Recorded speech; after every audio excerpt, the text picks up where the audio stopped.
journey has been very long. It's almost now 35 plus years of professional life. The things that matter to you, even professionally, keeps on changing over a period of time. Don't be afraid of tough situation. Don't avoid them, face it. Don't try to put them under the carpet. Earlier you face it is better.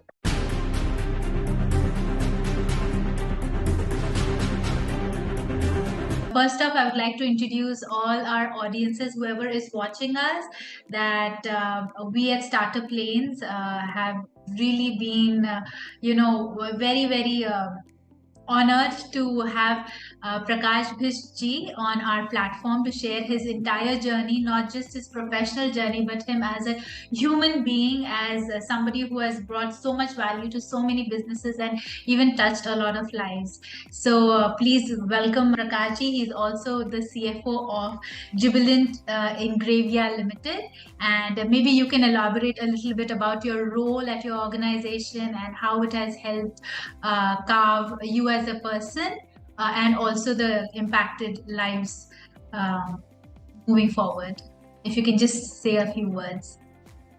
Okay, thank you, Geet. First of all, thank you for giving me this opportunity to talk to you. You have asked about my journey. Journey has been very long. It's almost now 35 plus years of professional life.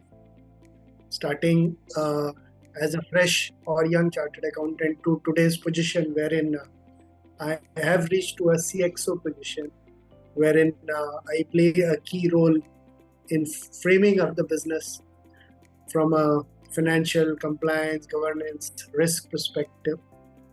It has been a long journey, and my journey has been very, very steady. So it has been always onwards and upwards. So in a way, I also started small. I would say that throughout this journey, there were no shortcuts. And as such, I believe that there are no shortcuts to success in life. So one has to go through the rigor. One has to go through the resilience and rigor. These are the two key mantra which I think have been my source of strength throughout this journey. Started with some particular areas in function. I think another key factor to my journey was that I was very fortunate that in every 2-3 years, my profile changed. So I started very interestingly in corporate taxation. From there, I moved to corporate accounting. From there, I moved to treasury. From there, then I moved on to doing some commercial operation for an outsourcing organization.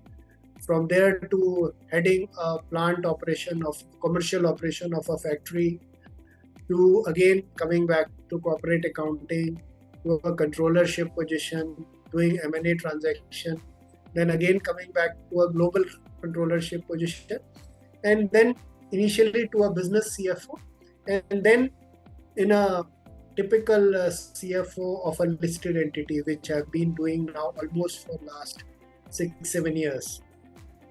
So that has been the journey, and it has been an interesting one. But it has been, as I said, onwards, upwards, and the key factor was that rigor and resilience. Come whatever may, I have never failed to show up. So I think that is what has made me today what I am. So you would say rigor and resilience. These are the two takeaways from this conversation. Yeah, rigor and absolutely. Perfect. I think our viewers have a lot to learn here, and me also personally. I'm so inspired. Could you also share a little bit about your current role and a little bit about your organization at Jubilant Ingrevia, so that our viewers know exactly what the company is all about? So we are a chemical company. So we are part of Jubilant Bhatia Group. Jubilant Bhatia Group is involved in various operations. We have pharmaceutical business, we have chemicals, we have food, we are into specialty polymers and many other businesses. So we have 4 listed entities in our group fold. And I represent Jubilant Ingrevia, which is the chemical arm of the business. So our size is about, last year we closed around 5,000 crore turnover with 865 crores EBITDA and about 400 plus crores of PAT. We have three major business segments, namely specialty chemical, nutrition and health solutions, and chemical intermediates. So basically, we are the key products that we have in each of these segments. In chemical intermediate is a acetyl platform, wherein we have product like acetic anhydride. We are currently the second largest manufacturer of acetic anhydride in the world. In specialty chemicals, we do pyridine chemistry, pyridine and picolines. We sell them as intermediates, but we also do various value-added derivatives, because pyridine goes into pharma uses as well as into crop protection uses. And we do various value-added derivatives from pyridine till an API or agroactive, which is the end use for that intermediate. And pyridine picoline, again, we are second largest in the world, and the derivatives that we make, at least 17 are such wherein we are number one in the world. Along with that, we make vitamin B3. In vitamin B3, again, we are second largest in the world. Yeah. We also do vitamin B4, wherein we are the largest in India.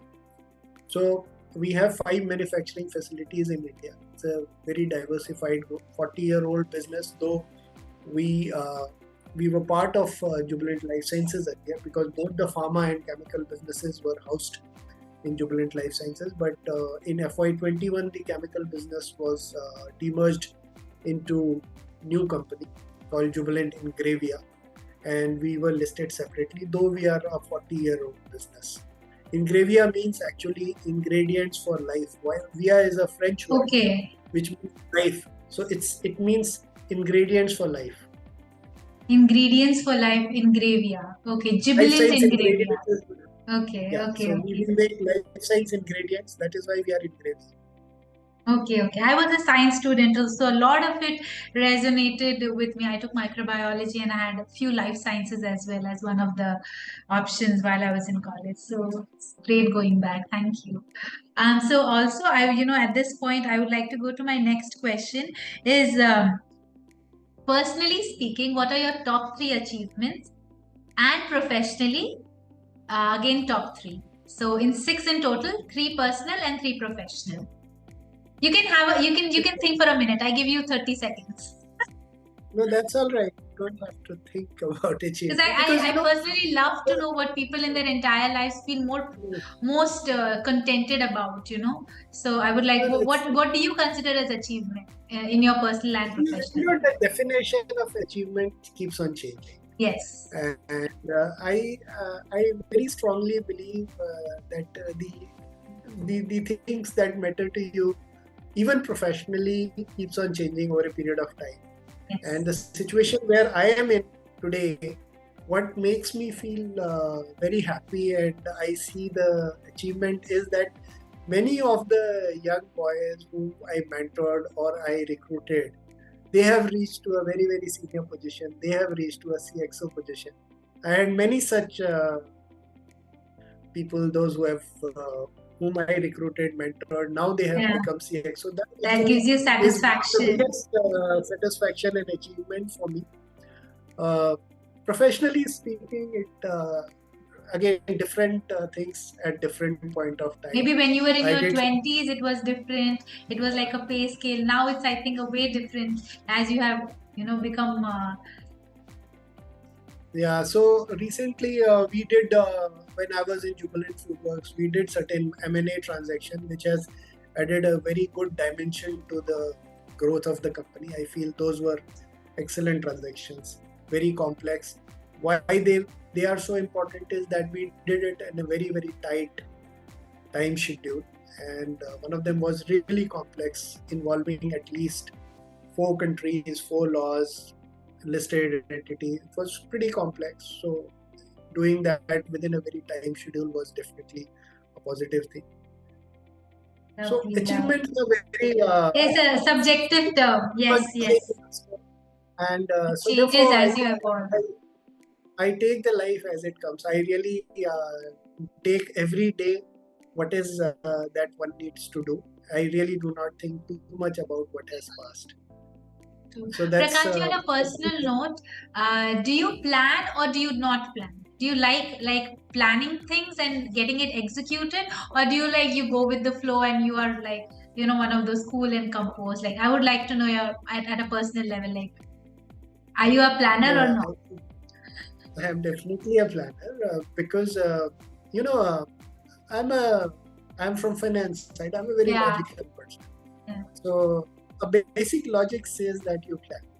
Yeah, you plan. But having said that, so never work blindly. So you know what to expect, how you want to go about it. But having said that, at the same time, one needs to keep yourself open, go with the flow, do always course corrections whenever it is required. I mean, so one should not be very rigid about planning. I think planning is very important, but at the same time, the implementation is equally important. One really need to be open to be closer to the reality, unless otherwise one really understands the reality very closely or observes it very clearly and continue to do the course correction. The planning becomes useless. So it has to be dynamic. Lovely. This is something that I was not on my, but I just wanted to know. The other thing is, how do you handle tough situations and conflict resolution? It's one of the major life skills, I suppose. So how do you what is your approach, or what is your take on conflict resolution or handling incredibly tough situations in personal and professional life? Look, I think the first point around tough situation is that don't be afraid of tough situation. I mean, don't avoid them, face it. Don't try to put them under the carpet. Earlier you face it is better. Always face the tough situation. And with regard to conflict resolution, I think first skill that I believe is listening itself is a very big skill. So I think in at least conflict situation, my approach has been I always try to first listen to the person, agitated person. Yeah, so what is that he's trying to say? And my own experience is that once you give a real genuine hearing, so a lot of agitation goes, and then you come to a plane where both of the parties can talk rationally. Normally, the first objective is always to find a win-win situation, wherein because if there is something for you, something for me, it always works. That is the first approach, and then if it doesn't work, then you have to see it on a case-to-case basis. But if it's not working, you have to sometimes let it go. Would you advise that? Yeah, depends. Certain things or some.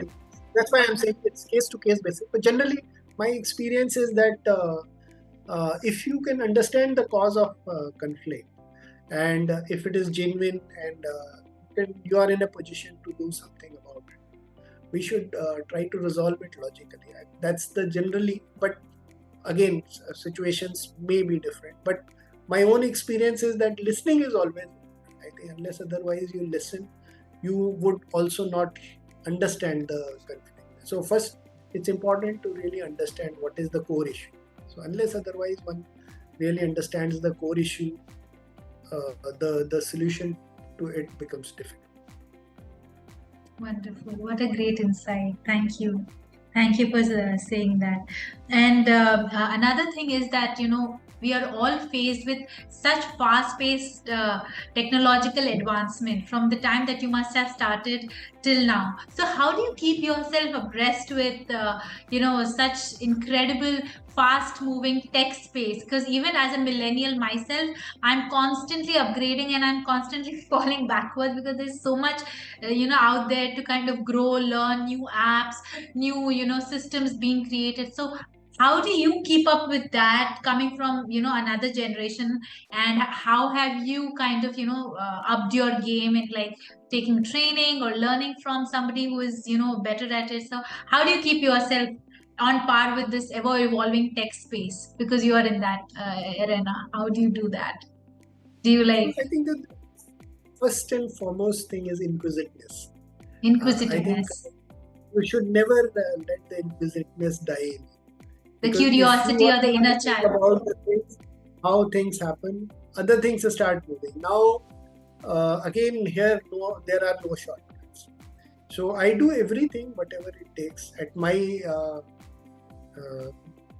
age, I am very happy to tell you, even today, I am doing a program with INSEAD which will last for almost Oh, 9 months. I just finished one course with the Institute of Chartered Accountants on and when was sustainability this? report. When was this? It is just about 2 months back. I just Incredible! Wow. Very nice, very nice. And you're then you involved. have to spend time and energy on it. So it's like it used to happen on weekends. So you have to give 4 hours in the morning from 10 to 2. So every Wow. weekend you have to spend time. But so therefore it takes time. But structured learning has no alternative. But at the same time, one gets opportunities to learn in a work situation also. You these days in work situation. Uh, you get ample opportunity to learn. First, Yes. these youngster colleagues, many of them are excellent in tech skills. They teach you. Then consultants come across, they teach you. But at the end of the day, if you really want to know something more deeper, I prefer that at least a structured learning is always better, because I recall even when IFRS came into India, See. I was one of the first person to get myself enrolled. Technically, actually, I got myself enrolled in the first batch, and my roll number was 1. So when I passed out, I was the batch 1, roll Oh, number 1. and this was from where was this? This was again in through Institute of Chartered Accountants. So we did an IFRS. Oh, Because at that time, IFRS was big thing. It came into yeah, India. yeah. People that as आज भी finance बड़ी professor. चीज है. Right now also it's a big deal. So I can imagine at that point it must have been such an honor for your family to have somebody like you in their league. You were league apart, I guess, at that point. No, I think that's the key thing is that one should never leave the inquisitiveness. And if you have the inquisitiveness, you would also want to experiment with new things, learn about new things. I mean, one should enjoy exploring the Yes, world. exploring and learning truly never stops. The day that you learn is the day that your inner self is dead. So I completely agree with you. The next question I have here is yes, and I love this topic because I love to read, and I am one of those self-help since I was little, thanks to my dad. So I would love to know who is your favorite author, and if you have a quote that you resonate with, or like a particular genre that you were always intrigued. It can be from anything. It doesn't have to pertain to professional growth or anything. It can be from any. It can even like comic books, and you can tell. Interesting. So, since we have spoken a lot about professional part, so I Yes. would rather now tell you about my favorite genre. So, I Yes. like crime and thrillers. So, and Oh, my you like favorite crime author, thrillers.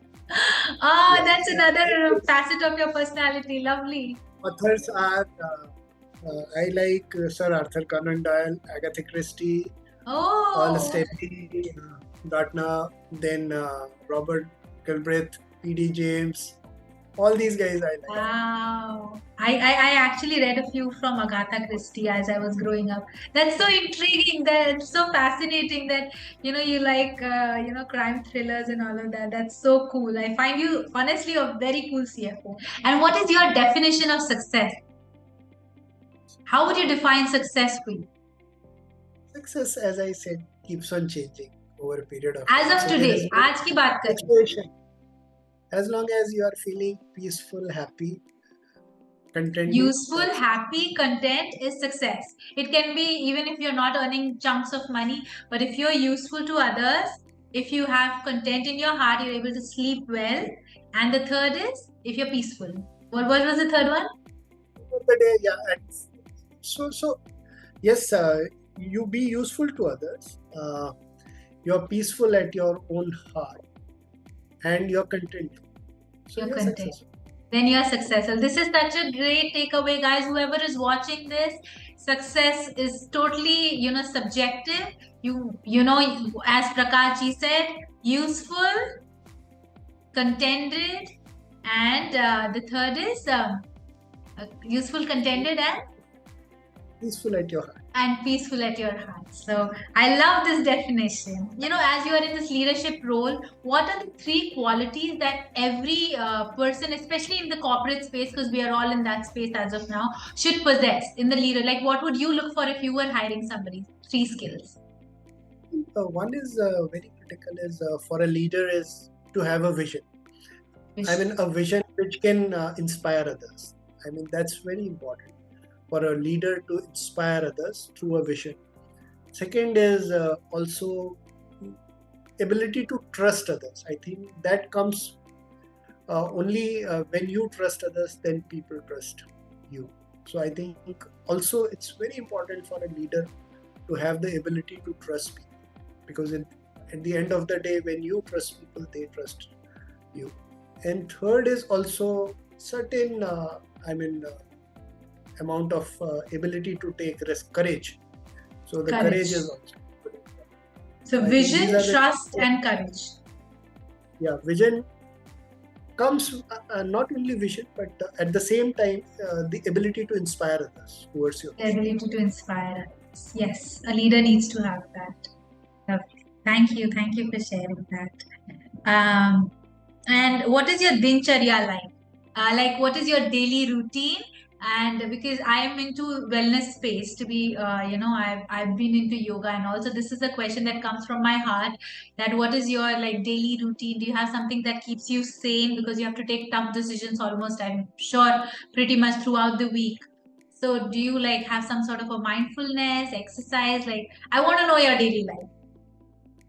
So one is that I, apart from of course professional work, I try to do almost 10,000 steps every day. Then I prefer to meditate, but somehow I'm not able to do it regularly on everyday basis. But I keeps on doing off and on. So I meditate. I do at least physical exercises on a daily basis. And then I switch off. I try to switch off. When I leave office, I try to switch off. And every day I try to do something which. So you don't take your work back home. You leave it at. You don't take your work back. I try to leave. Lovely. At work, and then try to do something which I enjoy. Which you enjoy and have your own. Yeah, just watching TV even with the family, that would be far more relaxing. Very important, as you were talking about other things apart from work. What are your hobbies and passions? What do you enjoy doing? What brings your inner child alive? What makes you giggle? What makes you like laugh out that your stomach hurts? Tell me all those things. Look, as I said, I enjoy reading a lot. So that's one good pastime with me. I enjoy listening to music. So good music. What kind of music? Konsa genre? No, I like old songs, Indian Hindi film music, and old songs. Any one song that you like? Or any singer? So Kishore Kumar, mainly Kishore Kumar, Geett Singh. I love Geett Singh. Many of them actually. It's not. It's very difficult to say 1%. But you like retro songs and listening to music and reading crime thrillers and watching television. These are such therapeutic things to involve for a completely balanced 360-degree holistic life.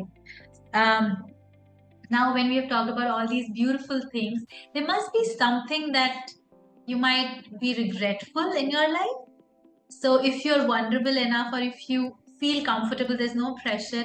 If there is a couple of things that, perhaps you regret, or you could go and tell your 20-year-old self कि कुछ अलग कर सकते थे, or something that tugs your heartstring, it could have been different, or something that you regret. I don't regret that way, because you must understand, in hindsight, you can always look back and say the things could have been different. But you must understand that when you do things or when you take decisions, it is based on today's situation, today's information available to you. And so, given the today's situation, you would have taken a best decision. Right. After, say, 2 years, 5 years from now, if some of the assumptions don't come true, they were not known to you today, there's no point regretting about that. So I don't believe in regretting. I believe to own up whatever has happened, just own up, but always be open to correct, move forward in life. Don't hang on to something that has happened. Always accept and try to correct things. And not repeat. That answer deserves a standing ovation. If at all you were not a CFO, or not in such an influential position, in an alternate reality, what would you be? What would you be if you were given not this position and a totally different career choice, or something that you could do on your own, and in an alternate reality, what would Mr. Prakash Bisht be? The difficult question, because now I have been in profession for 37 years. Artist, a singer. So you can sing. It means you're a good singer. I love singing too. My name is Geett. Yeah, it's very, very musical. What advice would you like to give, people like me who are entering into the workforce, full of energy, full of dreams in their hearts?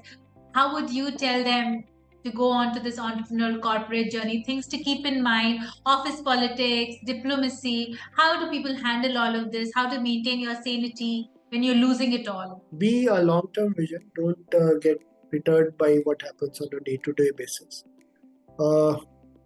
Again, always believe that there are no shortcuts to success. Believe in hard work. Believe in making relationships, because it's always good to have some mentors. So that really works. And all these politics, all these things don't really in the long run. So don't go for all this. It doesn't matter. So believe in yourself, believe in your ability, and make yourself above everything. If you're good, all these things don't matter. Go for a long-term plan. Keep on working on your skills. Keep on improving, and never ever bother about politics in life. Never ever bother about politics in life. I guess we all need to hear that at some point in our lives. Thank you for your perspective. Yeah. And another thing, which is that one person, Prakash ji, who has made the most impact on your personal and professional journey, that you're so grateful for that person? There must be somebody. Not one single person. So professionally, there have been many great people I have opportunity to work with. So it will be very unfair to take one single name. Yes. Because I had, in a long career, I had opportunity to work with some wonderful people, very, very talented, very capable. And each one of them has contributed a lot to my success. So therefore, it will be very unfair to take one name. Personally, of course, it is my wife. She has been my pillar of support all through. So personally, I would give the entire credit there. At least it's very easy, one person. Lovely. I love hearing people honor their wives, especially at such incredible positions, when they are so humble and grounded and give the credit to the woman in their lives. It makes my heart melt. I feel hope for myself. As you know about StartupLanes a little bit, we are spread over 56 cities and 15 countries. We have funded about 128 startups as we speak and growing. We have offices in India and a few in Middle Eastern countries, and London is our European headquarters. So could you speak a little, any suggestions or any like feedback that you can give to us at StartupLanes where we can improve and we can grow as well? Any I thoughts think on you're it? doing a wonderful job by providing this ecosystem for the startups, because at the beginning of the startup, because over a period of time they will become large, but at least the kind of ecosystem that you're trying to create would help many new startups to start on a right footing, do things at a reasonable cost. I think that's a great initiative, not only in terms of as a business model, but at the same time you're doing a great service to the entire startup ecosystem. Thank you. And would you, like to mentor startups? And if at all you would like to mentor startups, what kind of startups would intrigue you? Which is that sector that you would be more So inclined my towards? genre, my specialization is in finance. So finance is generic function and it's true to one and all. So it really doesn't matter what you do. At the end of the day, finance by and large is same for everyone. So for that matter, I would prefer to, if at all, mentor anyone. It would be in my core specialty. This is what I know, and this is what I can preach and guide others. And that is irrespective of whichever. Like a fintech or finance-based startup. Okay, great. No, not really fintech based. Any business needs finance, so I can always guide them around finance. If you're always looking for people at your level to kind of help our startups to stay motivated and move further. So that's such a great input. And last question is, how do people stay inspired with and connected to you? Like, how do people reach out to you? So LinkedIn is a very good platform these days. Like, it's a professional platform, so one can easily reach out there. Then if it is interesting, one can always take it from there. I mean, because it's an open platform, Yes. you have an open access. I think that's a very good platform. Yes, it is. All right. Thank you so much, Prakashji. It was such an honor, and I myself feel so inspired as of now to kind of, take off all these and absorb and come with renewed energy in the office tomorrow. So, thank you so much for sharing your inputs and advice, and I'm truly honored to speak to you. Thank you very much for inviting me to talk to you. It was really my pleasure to talk to you. And thank you very much once again, and have a very good evening. Thank you so much.